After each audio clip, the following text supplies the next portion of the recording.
Good morning, everybody. Welcome to this Stahls TV class. I am coming to you from the Think Tank studio, which is where we broadcast our Stahls TV morning show every Monday morning at 11 o'clock. And the reason that I'm coming to you from this studio rather than our CAD lab or our ink drop studio is because today we're talking a little bit about business strategy, and that's kind of what we reserve the studio here for. So today's class is going to be a little bit different. No PowerPoint slides, no showing you how to heat press anything. However, we do have our chart over here. We're actually going to do a little bit of a work session as we show you the steps to creating what's technically called a customer acquisition plan. So our class was called Finding Your First Customer, or Do They Find You? But we're going to talk about more than that. It's not just about finding your first customer. It's about finding more customers. It's about finding better customers, customers who will stick with you for the long haul. So we want to walk through the steps to creating a plan. We won't necessarily create that plan for you here today because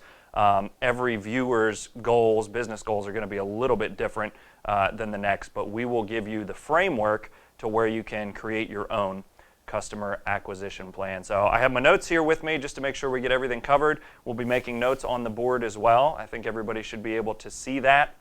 If for some reason you can't hear me or you're having trouble with the picture, just a little housekeeping up front, could you just type in that your visual and your audio is all okay in the chat box on the right-hand side? That chat box is also going to be how you're going to get your questions answered. So you can type into there at any time during today's broadcast, and my helper over here, Courtney, will be sending in those questions to me as we go through this. So feel free to ask your questions there. And it looks like we're coming back good with visual and audio. So thanks for joining me. Let's get started with talking about customer acquisition strategy. So first thing we want to do is take a poll. How many of us actually already have a clearly defined customer acquisition strategy? Just like you to fill that out real quick just to get an idea of who we have in the room and if we are all on the same page as to having a strategy already in place, or we're really just looking to learn the basics of developing one. So we'll give you a couple seconds to fill out that poll. You have two options. Yes, I have a clearly defined strategy to acquire customers, or no, I don't have a clearly defined strategy to acquire customers. All right, most of the viewing audience has voted, and it looks like 86% of us do not have a clearly defined strategy for acquiring customers. And that's actually, to me, not a surprise, because in business, there's so many things to worry about. Sometimes we overlook planning some of the most important things, which customer acquisition, I think we would all agree, is quite important. If we don't have customers, we don't have a business. So that's what we're talking about today, customer acquisition strategy, laying out the framework to create that. So the funny thing about it is, for those 14% of you that already have a customer acquisition strategy clearly defined, you would probably agree that it's not the same strategy that you defined when you started your business if you've been in business for a little while. Everything changes. There's a guy who's been influential in the business world with general business strategy. His name's Steve Blank, and he says that no plan, whether that's customer acquisition, whether it's how we plan to grow sales, whether it's how we plan to bring a product to market, no plan survives first contact with customers. Because we think we know what our customers want, but generally they start dictating to us once we hit the market or once we start talking to them, and plans can change or plans can evolve. The fact is, if we don't change in our business, it's probably going to go out of business. We've seen examples of it over the past few decades with those who haven't moved to online or haven't moved to the social websites. But if you don't change, you die, and your plan, no matter how good we think that plan is that we're going to come up with after today's framework, no plan is going to survive our first contact with customers. So this is a framework, and we do expect our plans to evolve, sometimes as quickly as a week into business. Sometimes we don't change for a year or two, depending on how it goes, but it will have to change. The fact is, if we don't have a plan to acquire customers, what do we have? Obviously, you're probably going out and you're marketing your business. You're trying to generate sales. But what you have is haphazard tactics that we just kind of throw out, and they turn out to be, if we look at it in hindsight, odds are it's going to be a waste of our time, because we'll make a Facebook post over here, or we'll write a blog post next week, or we'll run a newspaper ad if our market is local, And we don't have a way to measure that. We don't have a clear goal for those things. So it ends up being pretty much a waste of time. It might work, it might not.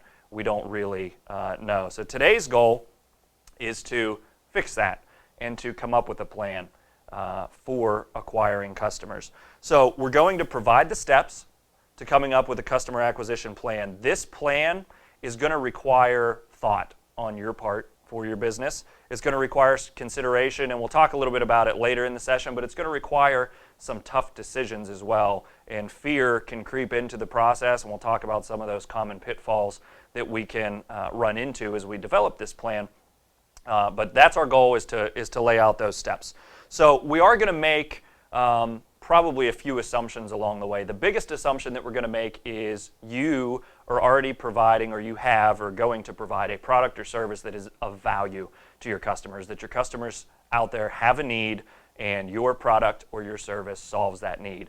If we don't have that first, if we don't make that assumption, then there's no point in trying to figure out how to acquire customers, because we don't have anything for them of benefit. Okay, so with that said, we're going to start writing on the board, and if you have your pen and paper, you can feel free to write these steps down. A recorded version of this class will be available at stahlstv.com shortly after it airs here, probably within the next week or two. So if you missed something, you can come back and watch it if you don't feel like taking notes here this morning. But step one to coming up with your customer acquisition plan. Step one is defining your ideal customer. And we'll talk about what we mean, because sometimes we think that any customer is a good customer. It's good to have customers, but to come up with a customer acquisition plan, we need to define who our ideal customer is. So how do we do that? To define anything, we really need to answer some key questions. So there's a series of questions that we can ask, and we're not going to cover every single one of them here today. You can ask tons of questions about who your ideal customer is, but a few of the key ones that we want to start with is, one, is your ideal customer already using the product you provide? So, is your ideal customer using your product? So basically what that means, are they someone else's customer right now? Is your ideal customer using your product? Not necessarily from you, but are they using the product? Are they currently in the market? That will clearly tell us right out of the gate if there's a benefit of your product to them. And we can talk more about the specifics of what exactly your benefits are versus your competitors. But question one is your ideal customer already using the product that you provide? So what answering this question is going to do is it's going to help us dictate the message that we're going to give to our customers to acquire them. Is our product better than the one that they're already using? Is our product or service faster? Is our product or service less expensive?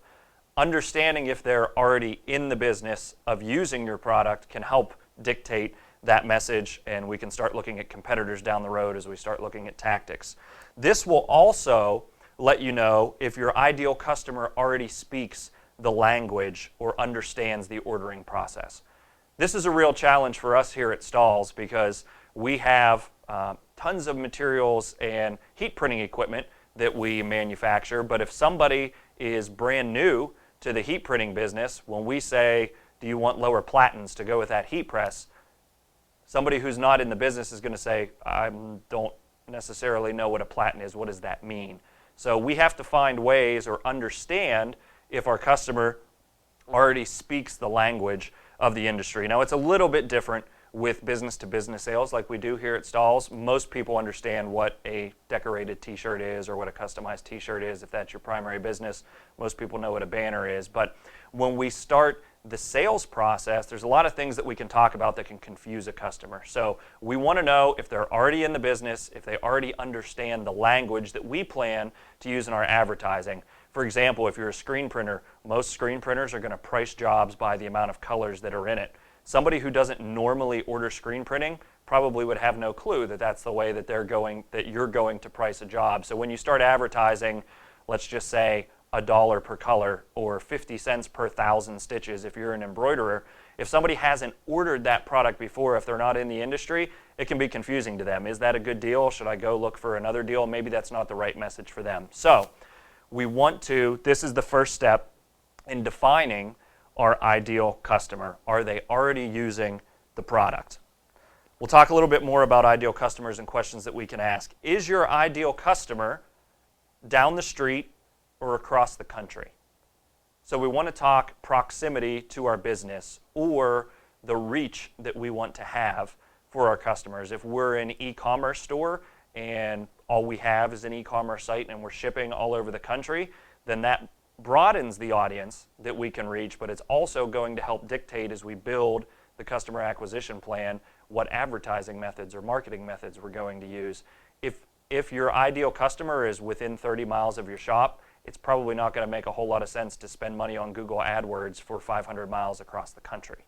Hopefully that makes sense. So is your ideal customer down the street or across the country? So that will help us dictate where and when we market to them. It can also help dictate how we market to them as well, because there are little pockets of the country that understand things a little bit differently than other pockets of the country, and that goes into pricing strategy and all other types of things. But we need to know where our ideal customer is. So where is our ideal customer? And I know my writing is absolutely atrocious, and you probably can't read it that well, so I'll continue to repeat myself just in case you didn't get the notes. But where is our ideal customer? Question number 3 that we want to ask when defining our ideal customer. Is your ideal customer one that orders once or one that orders multiple times throughout the year? What's the order frequency of your ideal customer? And why does that matter?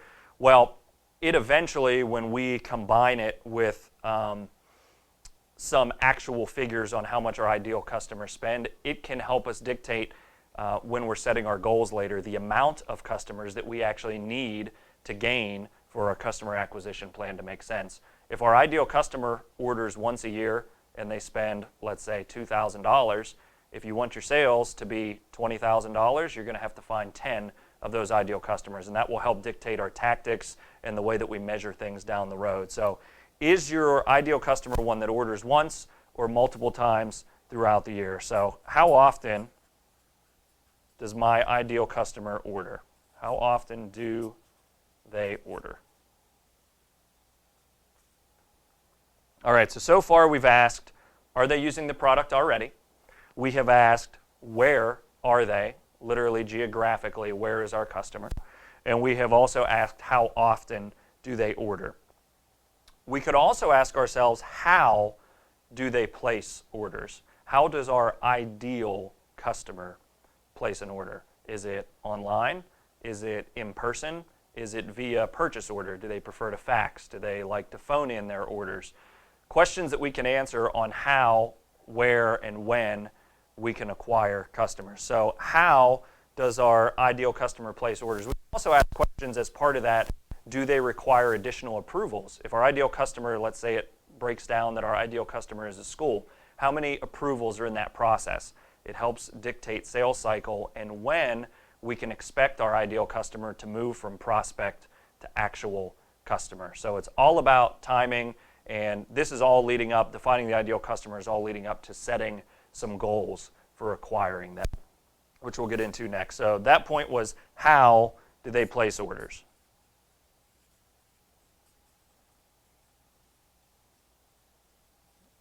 All right. How do they place orders?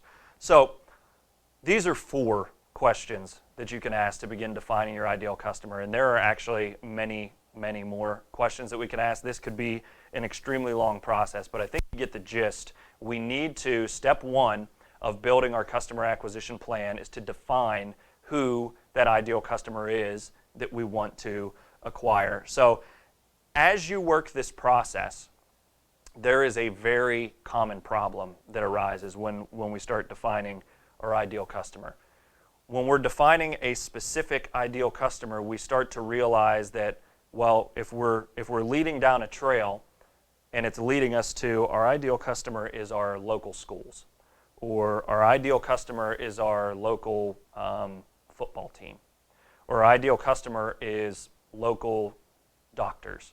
Whatever it tends to be, it's getting very specific, which means we're leaving a lot of other customers out of the process, seemingly. However, that's okay. Don't let that sidetrack you. Don't be afraid to leave people out of the process as we build this plan. This is an ideal plan, it's an ideal customer, and it's going to help us actually come up with the tactics that we're going to use to acquire these customers. So it's not that we are leaving these other people out, because we might come back and do this exercise in 3 months and find that our ideal customer wasn't all that ideal, so we need to do this again. But what it's going to do is focus all of our efforts to what is going to return the most revenue for the business. So if you find out, oh, I don't want to miss out on this type of business, then redefine your ideal customer and choose to miss out on what's here, because you only have so much time in the day, and we can't please everybody. Have you ever heard the saying that you can't please everyone all the time? Well, we can't sell everything to everybody as well as part of business. So that is step one in coming up with your customer acquisition plan, defining your ideal customer. Do we have any questions right now that we can stop? Okay. If anybody has any, please feel free to type those in. So step one, we'll come back to it and review again, define your ideal customer. Step two in coming up with your customer acquisition plan. Step two is define your goals.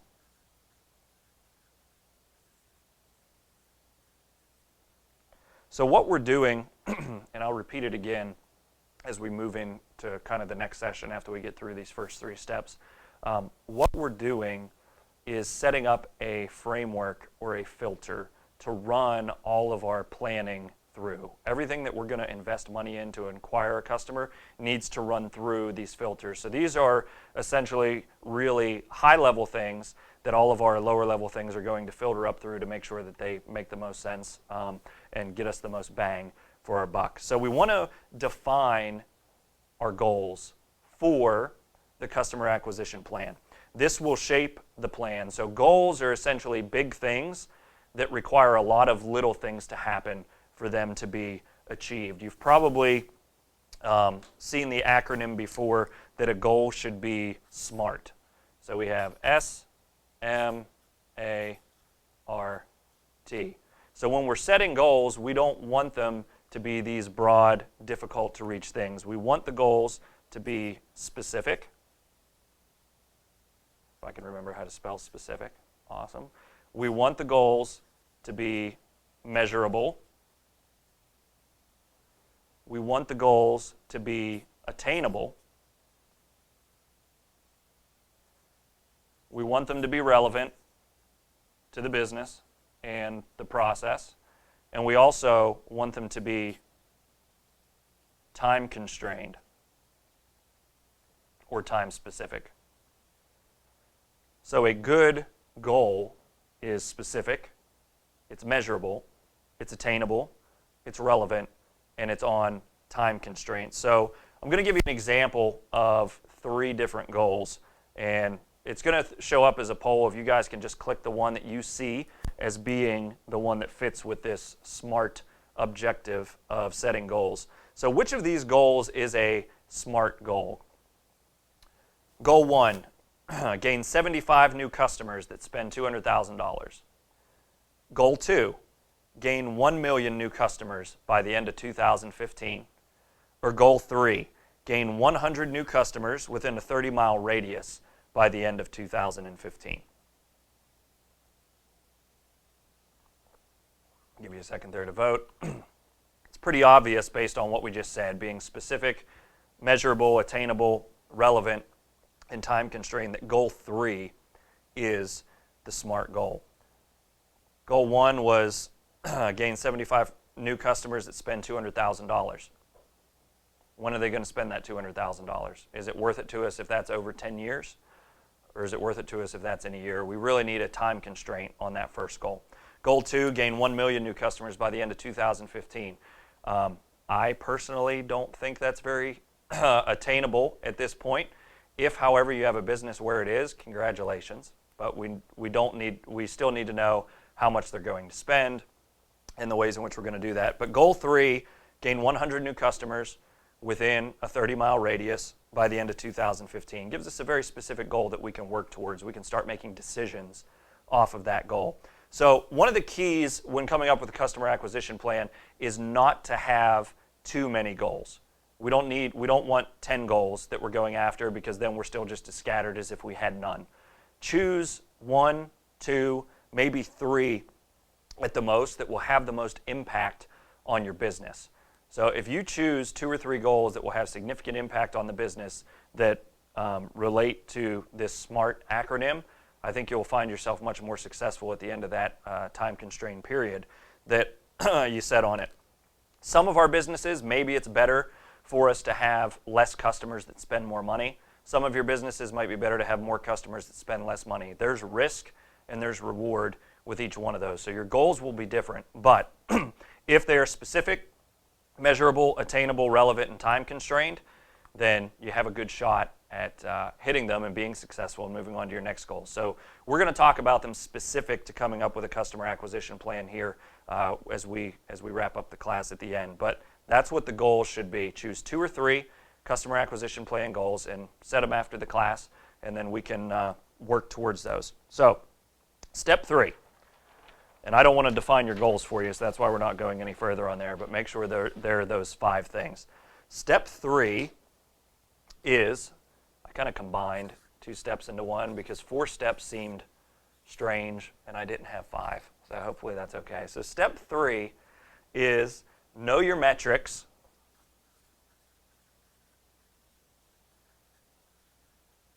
and tying directly into it, besides, in addition to knowing your metrics, you have to measure them, right?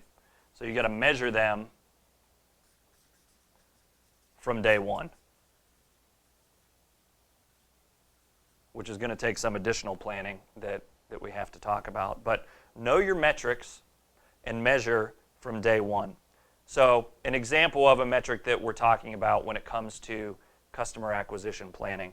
So you'll come up with a plan. You'll have a marketing budget. You will have marketing activities. You'll have sales activities. You'll have calls. You'll have emails. You'll have whatever activities you choose you think your ideal customer is going to respond to. A metric would be an example of how many of those activities, let's just say, for argument's sake, that it's an email blast to an email list that you have that's not your customers. How many emails do you have to send before you generate a click? How many clicks to your website do you have to get before you generate something being added to the cart? How many times do they have to visit the site before they actually make a purchase? Those are examples of metrics. So whether it's sales calls, if you're making sales calls to local businesses, how many calls do you have to make before you get a call back from the right person? And then how many times do you have to talk to them, or how many times do you have to provide a quote before they actually make a purchase? So these are the metrics, these are the numbers that you want to begin measuring from day 1, because a year from now, that can help us make more decisions as we plan more marketing dollars to acquire more customers. Or another metric would be, I sent this mailer to this half of the city, I sent this mailer to this half of the city. Which one performed better? Which one got the most responses? And then you can adjust accordingly and test some new stuff. We'll talk about kind of that process of testing as well as we go on. So know your metrics and measure them from day 1. Measuring is key. And we want to plan our measurements the same way that we would plan our customer acquisition strategy. Now, don't measure everything. Measure things that are only relevant to the goals that we've set, that are going to help us achieve those goals. So you don't have to measure everything. So if our goal has nothing to do with whether our customer is a male, a female, or under the age of 35 or over the age of 35, then don't measure it, because we don't think it's important to the business. If for some reason we find it's important later on, then set a goal and begin measuring it, and you may prove or disprove that theory as well. So don't measure everything. Measure only things that relate to your goals. The length of your campaign might relate to your goal if you're very specific in the time. The number of responses might relate. So I think we had a question come in. So let's try and answer that real quick before we move on. Yeah, we had a viewer who thinks that the monetary goal would have led the other goals. She just wants to know why that's not the number one. Why the monetary goal was not the number one goal? Okay. It could be if we were focused on total sales dollars, but the goal number one, the reason it wasn't the SMART goal is because we didn't have a time frame on it. It's not necessarily bad to set a revenue number that we're going for. However, in that example, we didn't have a time frame attached to it, so it didn't fit our definition of a SMART goal. But you can definitely have revenue numbers attached to that customer acquisition plan. Absolutely. We might say that we want to acquire 50 customers that spend $1,000 or more in the next 3 months. Or we might want to acquire 100 customers that spend $500 or more in the next year. You can definitely attach revenue goals to that customer acquisition plan, and then we would measure against that. So you can definitely do that. It just didn't fit the SMART definition without the specific time frame attached to it. Hope that answers your question. All right, so we have 3 steps to creating our customer acquisition plan. Our first step was to define our ideal customer.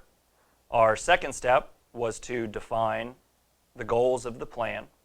And our third step was to know the metrics and measure them from day one.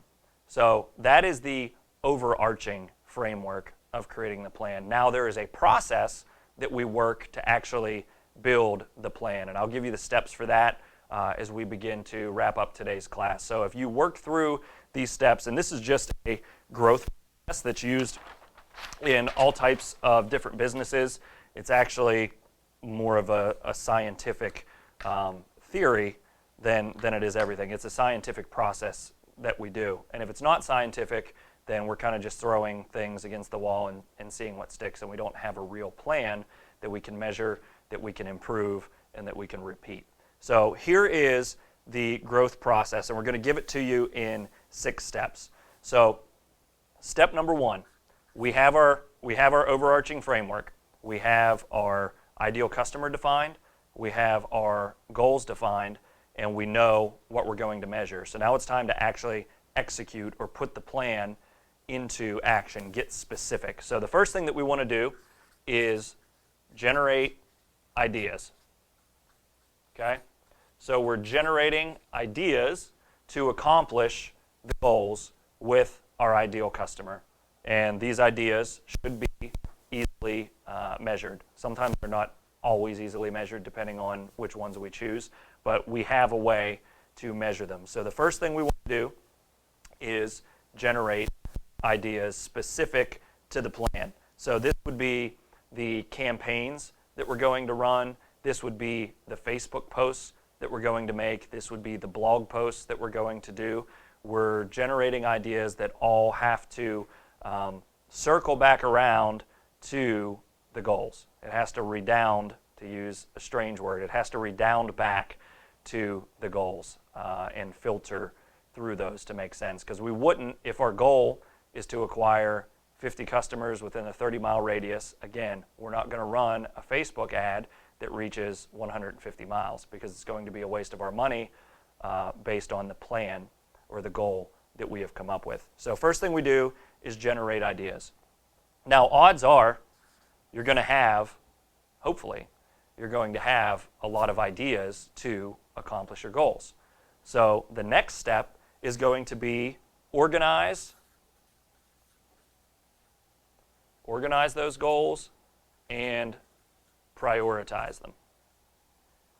Now this, for me especially, is where the revenue numbers are going to come in, or profitability numbers are going to come in. So we have, let's just say we come up with 30 ideas on how to accomplish the 2 or 3 goals that we've set. Now, we can't do 30 things tomorrow, So we have to organize those ideas in a fashion that's going to allow us to prioritize them, where to put our time, especially if you're a one-man show in your business. You know very well already that you're not going to be able to do everything, from producing the shirts to doing the marketing to taking care of the accounting to whatever it is that us as small business owners have to do. You can't do it all. So when we're prioritizing, for me, this is where revenue numbers really come in. What's going to give us the most bang for the buck? If I do idea number 3 and I think it's going to generate, get me 50% of the way to my goal, and idea number 5 is only going to get me 15% of the way there, I'm probably going to do idea number 3 first. So we organize and we prioritize based on how it helps us to reach our goals. And if the goals are revenue-based, if it gets us to 50% of that revenue or 50% of that total customer number, then those are the ones that we should do first. All right, step number 3. This whole process to me is very fun because I like the analytical, scientific part of doing things and seeing numbers and seeing what works and what doesn't work rather than basing it on opinion. But number 3 is test. So we're testing our ideas to see if they're doing what we thought they were going to do in this organize and prioritize phase. You might find out that you're wrong, which we'll see in the next couple steps.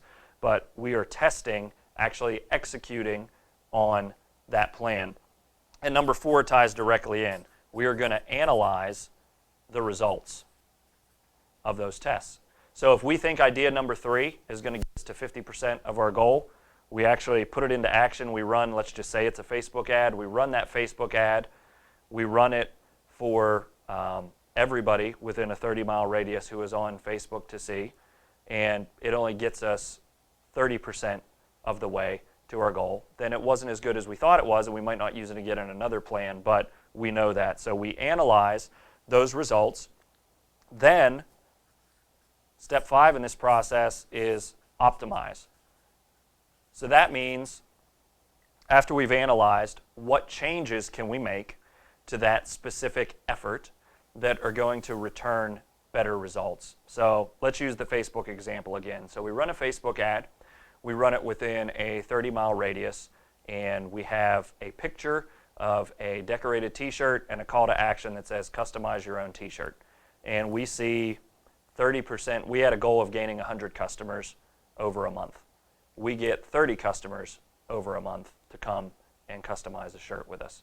So what does it look like if we change our call to action, and instead of saying customize a shirt, we say get a free shirt, and we run some type of promotion, buy 24, get one free, or something to that effect. So we optimize the campaign for what we think is going to work. And you'll see that this is all just going to be a big circle. And step number 6, repeat this process based on our goals. So step 6 is coming right back up here, and we have a big circle. We generate more ideas, we organize and prioritize them again, we test, we analyze, we optimize, and we repeat. Now after we do that a few times, we may find that, okay, we're not really picking up our ideal customers. We're getting customers, but we're not getting the ones that are going to spend the amount of money that we want, or we're not getting the ones that are going to buy at the prices that we want them to buy at. So then we have to start all the way back over at step 1 and redefine who our ideal customer is. If we don't want to redefine the ideal customer, then we need to keep working this process and find what is going to work to actually acquire that ideal customer. So I would encourage you to define those ideal customers. Again, don't be afraid to miss out on somebody, especially when you're getting started with this process. It is designed to leave other people out. It is designed to leave the vast majority of the people who may benefit from your service out and really focus in on a key group of people who will benefit the most, that will spend the most money with us, and that will take the least amount of time, basically, become a very profitable customer. So define those customers, or that customer, I should say. Define the goals that you have to acquire them. How many? How much do we want them to spend? And what time frame do we want that to happen? Remember, be specific. Make sure it's measurable. Make it attainable. Don't tell yourself that you're going to gain 1 million customers when you only have 60,000 households in the area that you're trying to reach. Make it relevant and also make it time constrained. And then lastly, step 3 was know your metrics and measure it from day one. And use this scientific process to take your tactics from there. So create the large framework, create the large filter, and run all of your tactics, every marketing dollar, every sales dollar that we're going to spend. Run it through that and see what type of bang for your buck you think you're going to get. Organize and prioritize, test, analyze, optimize, and then repeat. So that is a basic framework for creating a customer acquisition plan. Do we have any questions before we close today's time?